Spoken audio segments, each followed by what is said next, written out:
Hello YouTubers, you're watching this do-it-yourself channel, and today we have 2020 Chevy Traverse RS, and we will be replacing differential axle seal on the driver's side. Let's get to it. So the vehicle is on a jack stand, the other side sits on the start with removing the wheel, and I will leave all the links of parts and tools in the description to the video. So we are using 22mm socket to get the lug nuts off. The seal itself I got from the dealership, since the price online plus shipping was pretty much the same. It's quite pricey, it's around $50.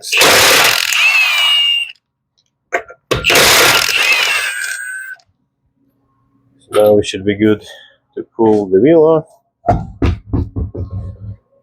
Okay, first thing that we will do, we will take some WD-40 and we'll spray pretty much all the suspension bolts and parts around there. I'm not exactly sure which ones we will be removing, but we just want to go ahead and spray so it will be easier for us to get that axle out.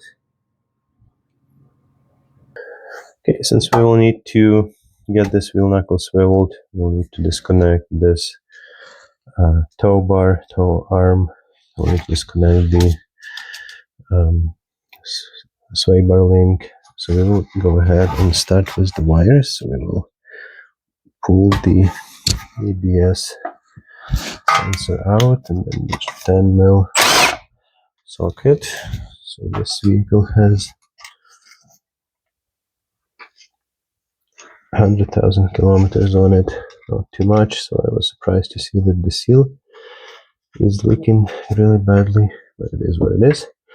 So this is loose. Next we will get the parking brake wire of this bolt, since we will need to get the nut off. It should just slide out just like this. So basically we want to make sure that there is a lot of room for those bolts, so when we pull the wheel knuckle out we don't stretch them too much. So the brake line is a little bit tight, but I don't know if I will be able to do much without pulling the brakes off. We'll actually go ahead and remove just one more clip over there to get that parking brake wire a little bit more room to work with. So just a clip in the frame which broke, but there should be plenty of wiggle room for that wire. So our concern is the brake line, so maybe we will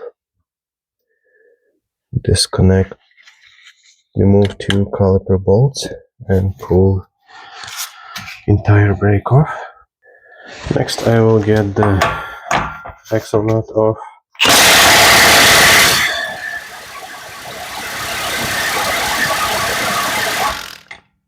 And I'm using 1 7/16 socket.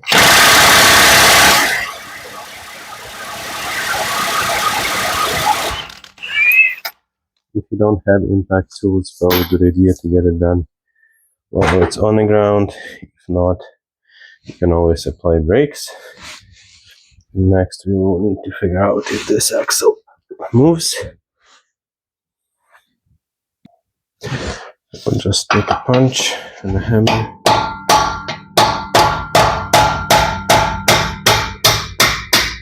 Okay, it got loose. Perfect. Next I will remove toe adjust link, 18mm socket. You want to undo this side. The other side is the one with the adjustment mechanism. So in order to keep the wheel toe in alignment as good, as close as it could be, we'll just work with this side. So next, I will go ahead and remove the bolt on the sway bar link. So that bolt is 15 mil. And there's not much room for the ratchet, so I'll just use ratchet wrench.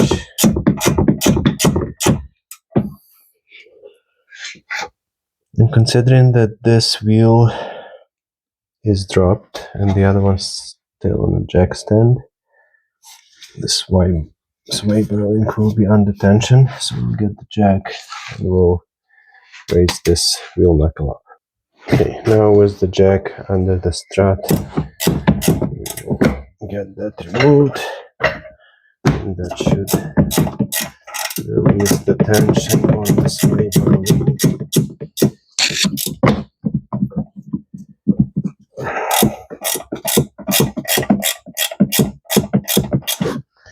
A few more pumps.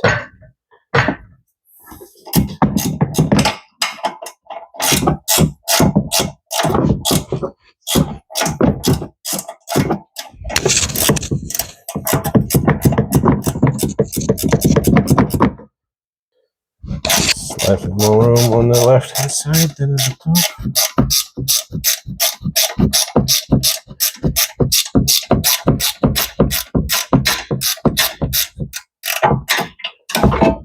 Okay, so this is off. Okay, next we'll remove this bolt. I think it is bolt. This swivel.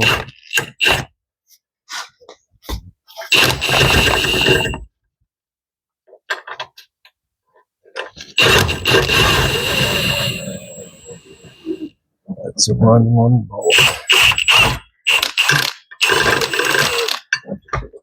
Okay, it's off. Next we'll remove this nut.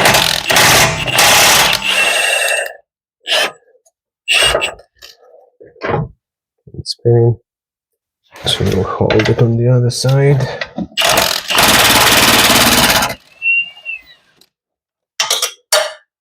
Good. So at this point, after we remove this bolt, this wheel knuckle should drop.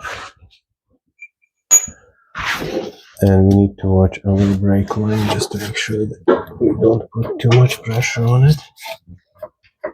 If not, we might need to remove it.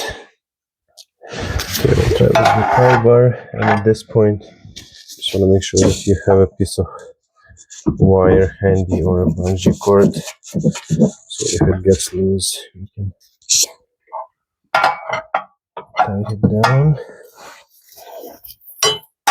Seems like this bushing goes inside a bit more than it probably holds that piece.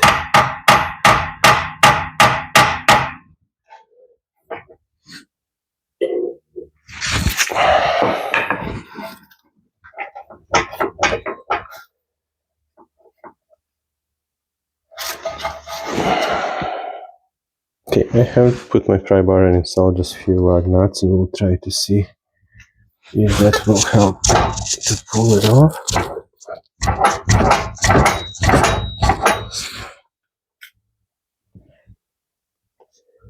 Seems like it's might be going, so yes.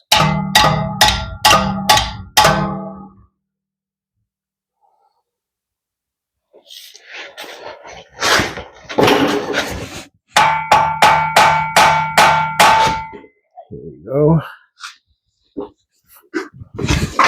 So this line is still quite loose.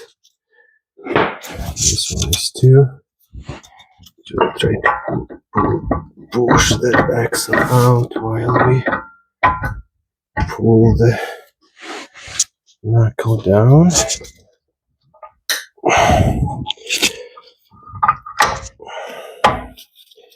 almost out. So there's this trailing arm that I haven't removed. Hopefully it will not create us lots of issues. So let's try to pull the axle out.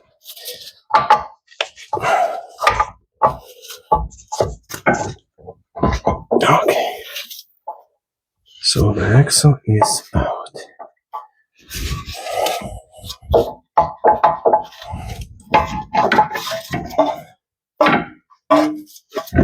So we wanted to have enough room at the front so when we try it out of the diff it has room to move.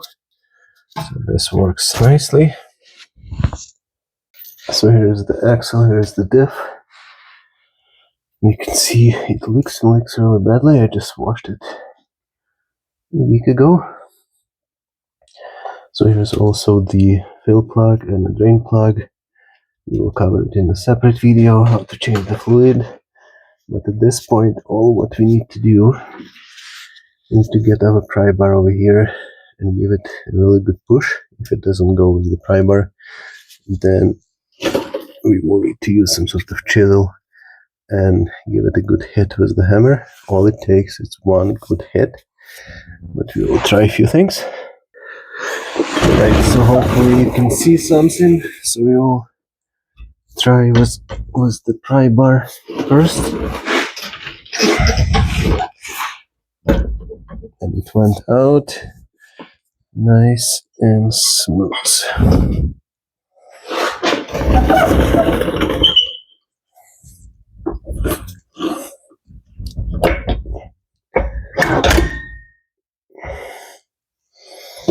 Alright.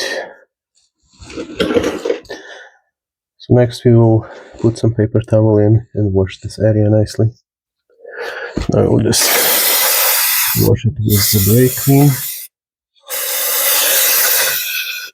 just to make sure that nothing gets inside when we put the new seal. Alright, so as a quick note, this is two-part seal. So basically you see this moves, and the one that dealership gave me, and I will show you the part number 82524381. That's incorrect seal. So whenever you call in trying to get the seal, make sure that you provide the VIN number. They never asked me for the VIN number, they gave me their own seal. So I will go get the new one and will show you the right part number. Okay, so here's the correct part, correct seal. It has blue color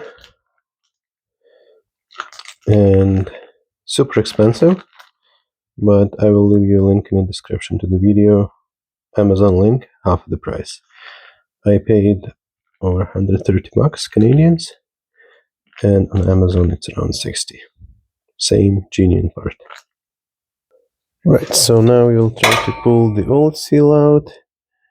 Just go with the pry bar behind. And as I mentioned, it's a two-part seal, so most likely we will break it. Okay, so now it's out.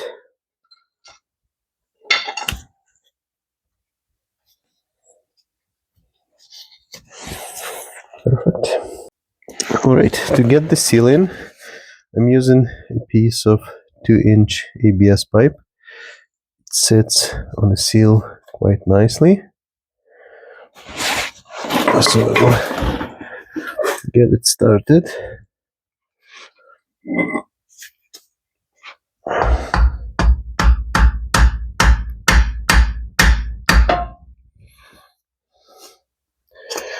Make sure that you pushing it evenly on all the sides.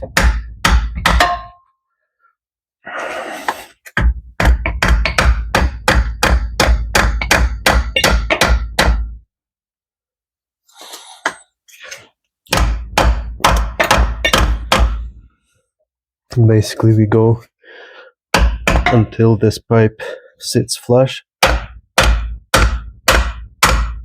on the diff. That should be it.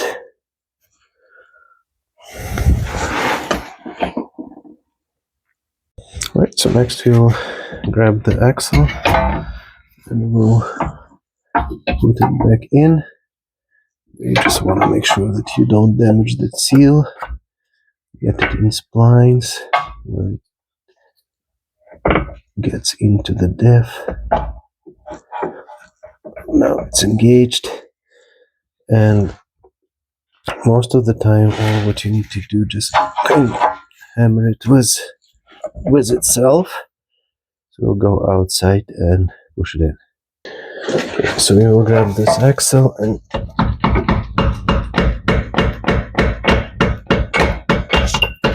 push it in like that. It goes in without too much pressure.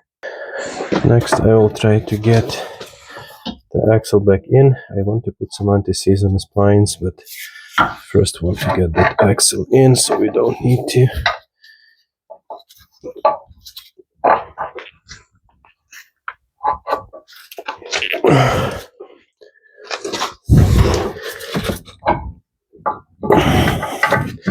okay,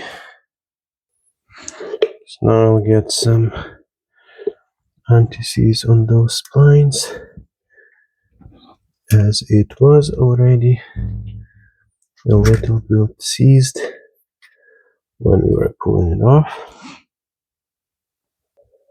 One other thing that I would like to do is to push this bushing out a bit so it's easier to get this upper control arm in.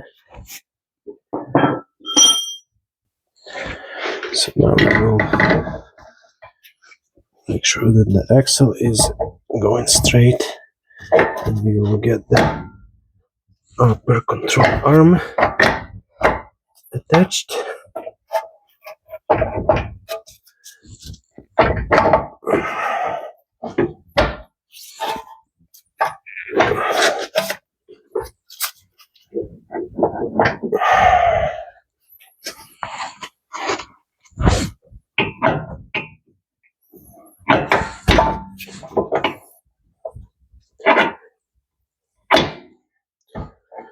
Actually, I might need to start with this one, since the upper control arm doesn't seem to be aligned too well. So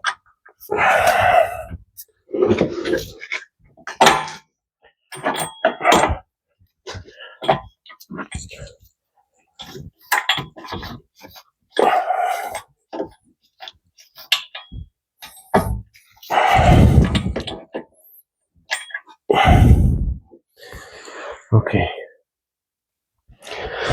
got this started, but I don't think it's going straight, so I don't want to cross thread it. So at this point I will focus on the upper control arm. I'll try to get that in. As well, we'll use some anti-seize on those bolts. Okay, so this is started. We'll just have a knot on the other side. So now I'll work with this one to make sure that it's going straight. One other thing that you want to get started is this toe adjustment arm. Since I think it was creating some issues me for getting this bolt in, now it's all going nice and straight without much resistance. Since this wheel knuckle is aluminum, it's very easy to cross thread.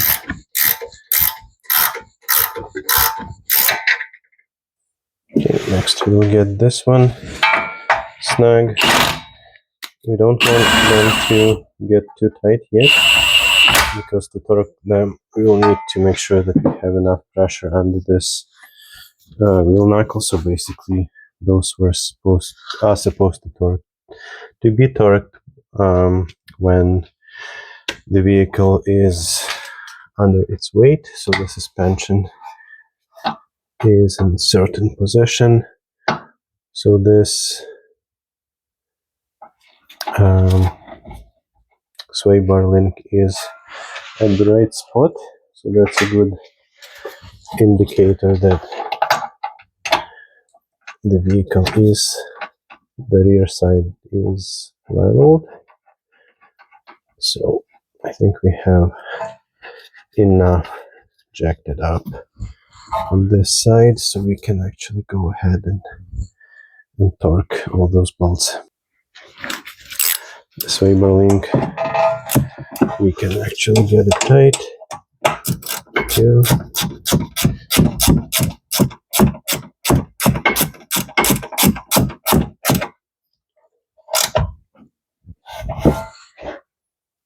We'll go ahead and reinstall that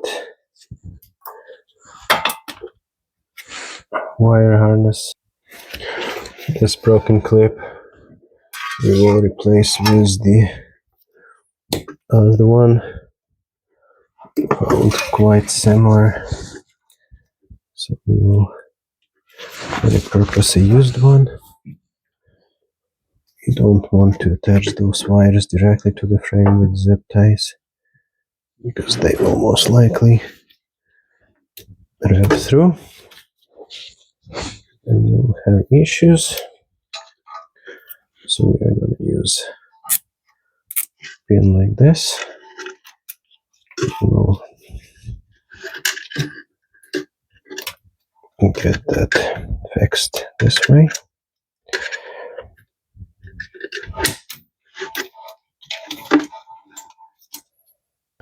Okay, it's ready now. We just need to plug it into that control arm. Okay, I was not able to find the exact torque specs for this car and those components. Just by judging by the bolt size, I will torque it to 90 foot-pounds. That's what it is, and they are all same size bolts. This one needs to be held on the other side.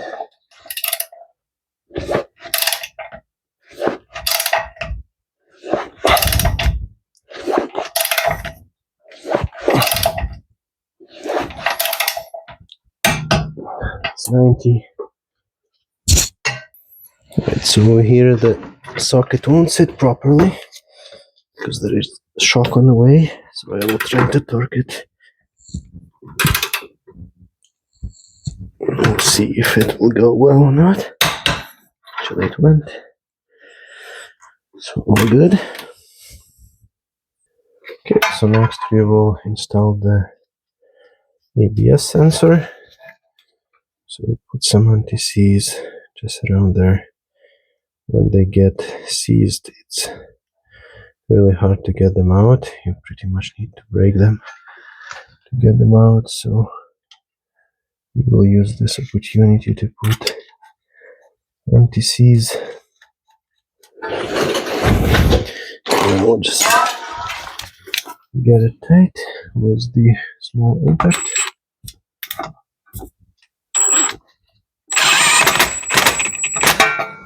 That's pretty much what it needs. I'll get into the bracket.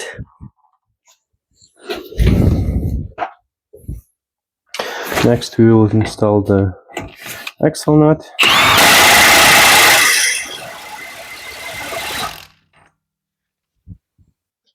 Right, next we will torque the axle nut to 180 foot-pounds. Don't quote me on that. Again, this is just a rough number. So that's 180. And you can do it by applying parking brake. Now we will get the wheel back on.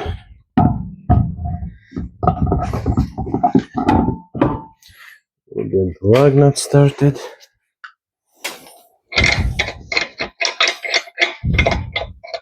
Get them snug.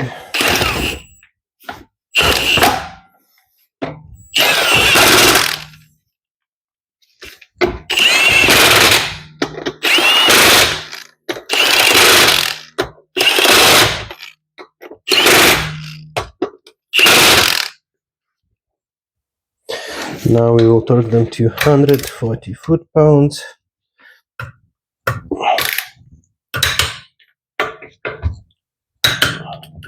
We want to go in a crisscross pattern.